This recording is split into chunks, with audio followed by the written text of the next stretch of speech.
Hey folks, Pat here from DNS, and this Madison area fishing report is current as of April 26th. Before we get started, just want to go over a couple quick things. Big thanks to Dave Rowe, who came in last night for the second installment of our spring seminar series. Dave is the fisheries team supervisor for Southern Wisconsin for the DNR. He gave a great presentation about the health of the Madison chain and some of the rationale behind some of the recent regulation changes. Um, it was really great to get his insight. There's a lot of things that people don't think about. A lot of people think, well, there's too many pike, or maybe it's too many anglers, and maybe it's this or that. It's really a lot of things that go into these decisions. And we had a great turnout, had a lot of great questions, and Dave did a great job answering them. So yeah, big thanks to him. Thanks to everybody that made it out. And next Thursday, we'll be wrapping up our spring seminar series with Kyle Zempel, who's coming in May 2nd at 7 p.m. here at the shop. Kyle's a longtime fly fishing guide in the area. He's been guiding smallmouth on the Wisconsin River for a long time. Very, very knowledgeable about smallmouth and where they live and what they do on the river. So even if you're not a fly angler and just use conventional gear, smallmouth live where they live, and Kyle knows where they live, and he's going to, I'm sure, give a great presentation, very knowledgeable. And not only is he a knowledgeable guide, he's also a very talented photographer. He's had photos published in many national magazines, and a great presenter. I've seen him present several times. So really looking forward to having him in. So again, that's going to be next Thursday, May 2nd at 7 p.m. Stop on down, free to everybody, and really glad to be hosting those events. A little bit of other shop news. Everybody, I'm sure, is familiar with Wisconsin Outdoor News, great publication. A friend of the shop here, Lucas Ellenbolt, who made the front cover here with a beautiful pike he got on Lake Mendota, 40 1/4 inches. I submitted the photo and made the front page here. Lucas, really appreciate rocking the DNS hat there. So just wanted to include that and congratulate him on that. So the opener's coming up. We're just a little bit over a week away from the big day. Wanted to remind folks that if you don't have your license yet, come on in before the opener and get that. Also, if you need lines spooled up, come on in before the opener and do that. We do have a sign up here that says no more than, if you're doing more than 2 reels, we may require you to leave them. And there's nothing worse than somebody coming in with 4 or 5 spools they need done up on opening day, and we got a line of people that are waiting for other stuff, and it's so it's a bummer. So have yourself be prepared and get all the boxes checked before you get out on the water for opening day. Continuing the theme of new products that we're carrying here at the shop. So Rapala has a new line of plastics out called Crush City. They're all over social media and other advertising. We had a lot of requests to carry some, so we got a small selection here. Stop in and check them out. They have been very popular, and happy to have those on the shelves. As far as announcements go on the front board or the front door, we have a blood drive up the street. If you live in the neighborhood, stop on over there, Lakeview Community, to the church up there, and give some blood if you're into that. Otherwise, Southern Wisconsin Trout Unlimited has their fly casting clinic coming up Saturday, May 4th. I've got a flyer here too.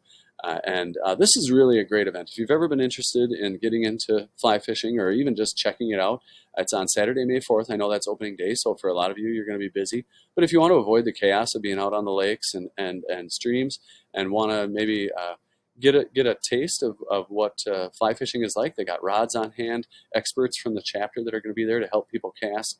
They'll have people in the water to talk about how to read water, and I believe they have somebody from the DNR come down to talk about aquatic entomology and what trout eat. So whether you're a beginner and have never tried it, or even if you're an experienced caster and maybe just want some tips on how you can become a better caster, this is a great event, and it's totally free. And again, thanks to Trout Unlimited, Southern Wisconsin Trout Unlimited, for hosting that event.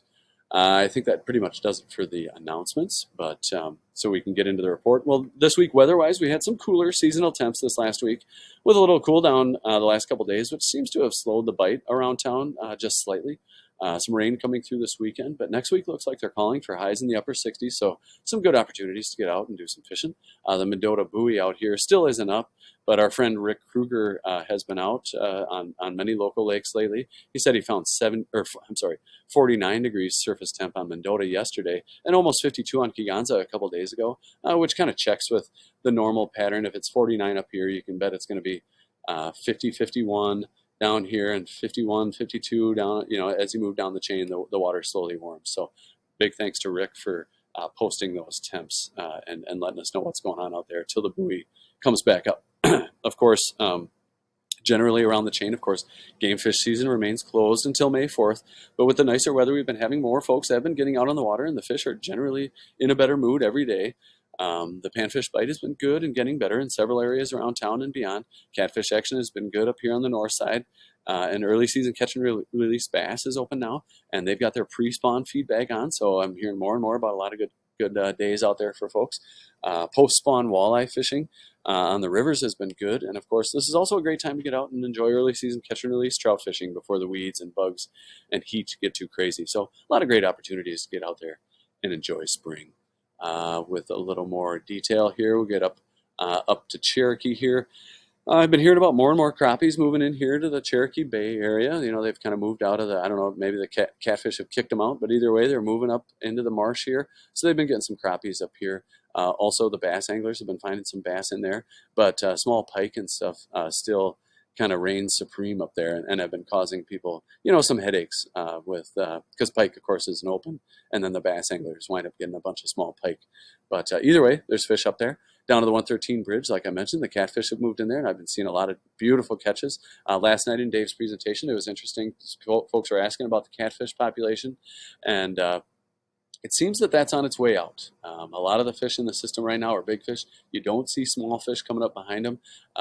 Dave explained kind of the history behind that. Very interesting because of some work that the city had done up here in Cherokee Marsh, made ideal spawning habitat for catfish about 15 years ago. So a lot of those fish are giant now, and they're still hanging out, and there's still a lot of them, and it's a great time. But that fishery is sounds like it's on its way down anyway. On Mendota itself, pretty great fishing out there, but with game fish season closed, nobody's getting walleye or pike, but the bass fishing has been great. A lot of those fish, they have their pre-spawn feed bag on. Folks are finding a good number of bass and picking them up in most of the shallow areas around town. The North Bay has been good. University Bay has been good. Tenney Park area for bass.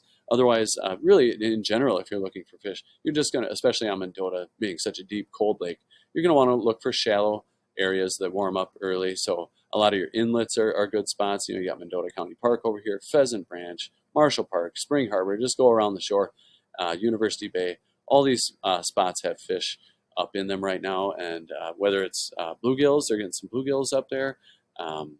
Bass, of course, crappies. It's just a great time to be out and enjoy some of the great spring fishing in the area.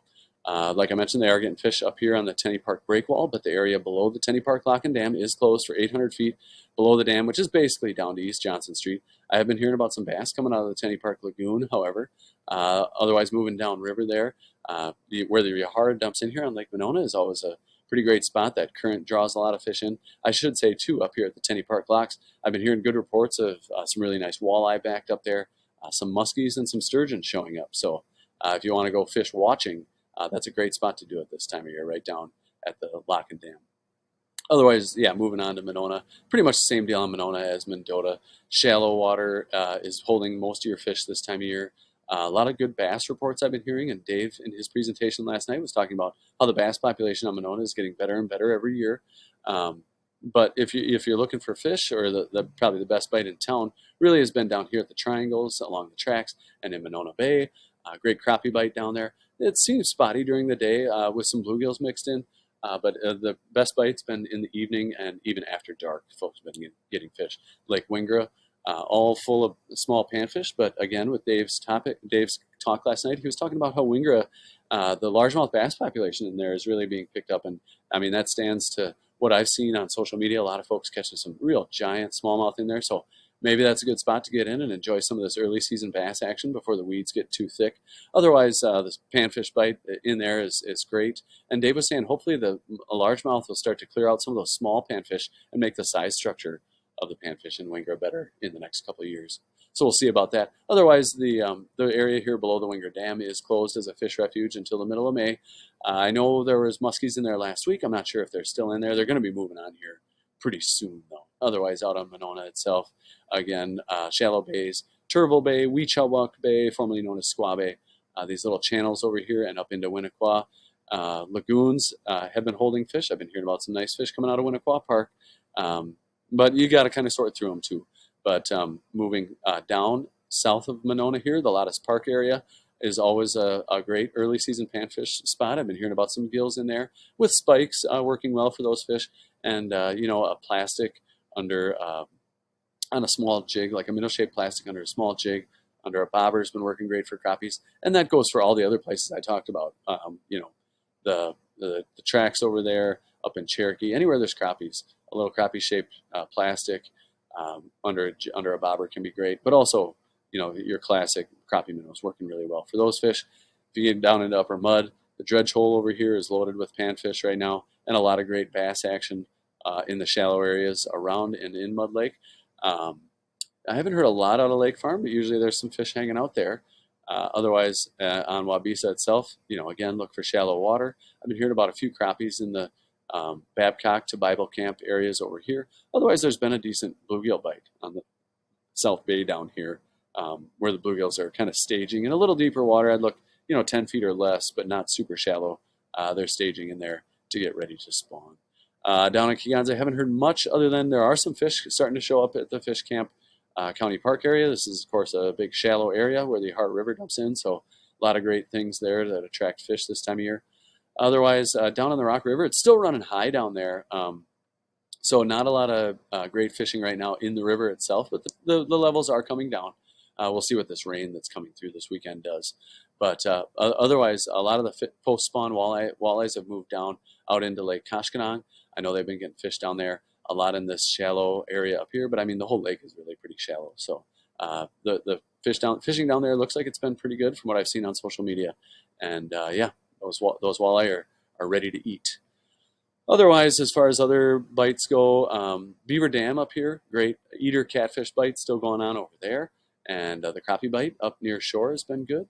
Haven't heard anything out of Devil's Lake yet this year, but of course, a lot of great opportunities there. It's known for its trout, but really there's some good bass in there, pike, and it's kind of a sleeper bluegill lake, some really nice bluegills. So I'll let you know when I hear stuff out of there, though. Otherwise, down on the Wisconsin River, the levels are, still up, but not anywhere near flood stage or anything like that. And the fishing down there sounds like it's been good.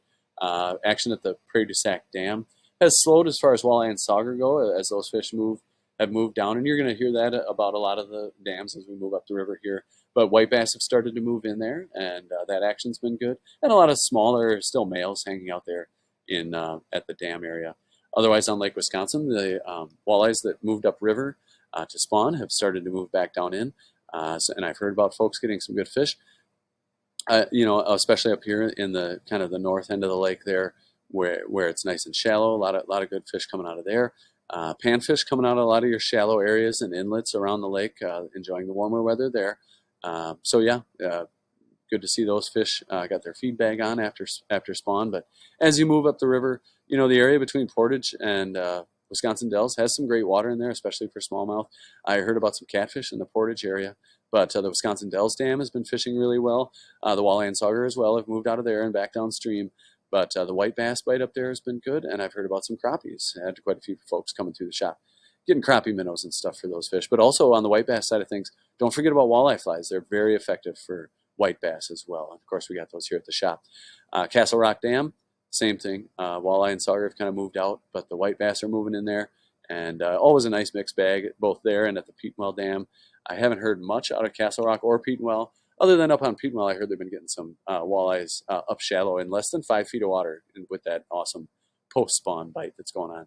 Over to the Mississippi River, same deal over there. Walleye and sauger are done, perch are done. White bass are starting to move up to the dams, so a lot of those fish showing up. Smallmouth on wing dams up and down the river. Haven't heard much out of panfish, but I would look in some of the back bays and sloughs, some of those waters that are going to open or warm up faster is where you're likely going to find fish. Over to Milwaukee, the Milwaukee River itself has come back down and is at a fishable level, as well as all the tributaries up and down the East Coast here.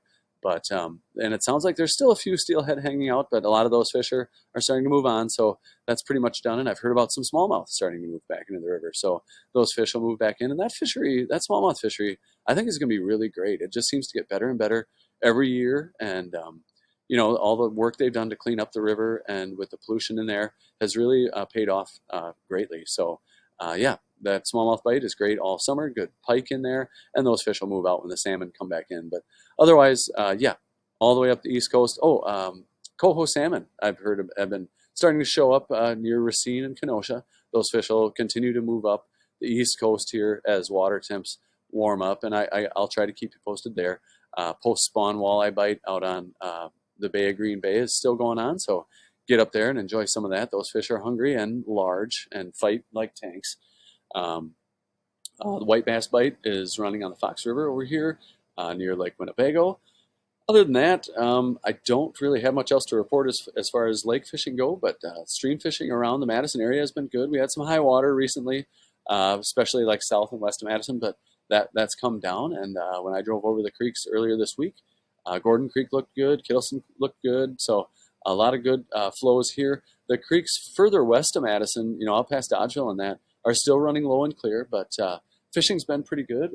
If you're out there, there's a lot of caddis flies hatching, blue-winged olives coming off, so you're going to want to have those nymphs in your box, but also the dry versions in case you come across a hatch.